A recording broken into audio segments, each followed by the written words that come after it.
MSP आधारित शेतमाल खरेदीबाबत फडणवीस सरकारचा मोठा निर्णय घेण्यात आलाय। शिंदे सरकारच्या आणखी एका निर्णयाची आता चौकशी होणार।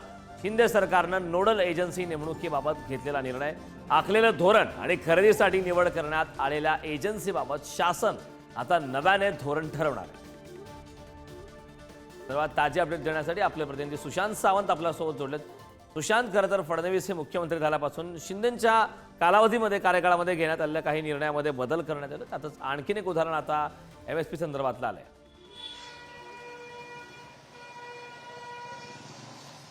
कारण आपण जर बघितलं असेल तर शेतमाल खरेदीचा कोणताही अनुभव नसलेल्या काही एजन्सींना जे आहे ते काम जे आहे ते देण्यात आलं होतं।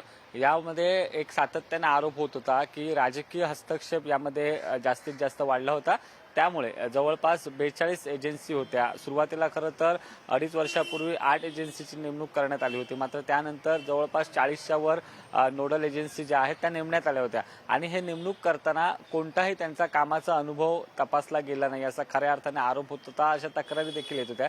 त्याचमुळे आता फडणवीस सरकारने निर्णय घेतलाय, जी धोरणं आखली गेली होती, जे निकष लावले गेले होते त्याचा अभ्यास करण्यासाठी आता एक समिती स्थापन केली आणि ही समिती स्थापन करणार आहे।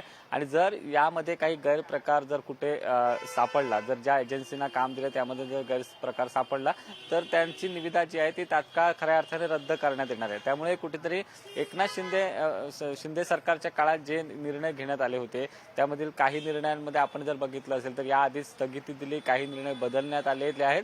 त्यातच आता आणखी एक हा नवा निर्णय आहे। शेतमाल खरेदी संदर्भात ज्या एजन्सीज नोडल एजन्सीज नेमल्या जात होत्या त्याची देखील आता कुठेतरी चौकशी होणार आहे आणि या चौकशीअंती जर काही त्यामध्ये प्रकार आढळला तर त्या एजन्सीची मान्यता देखील काय प्रकार समोर जातात हे पाहणं महत्त्वाचं आहे। खूप खूप धन्यवाद या सविस्तर अशा माहितीबद्दल।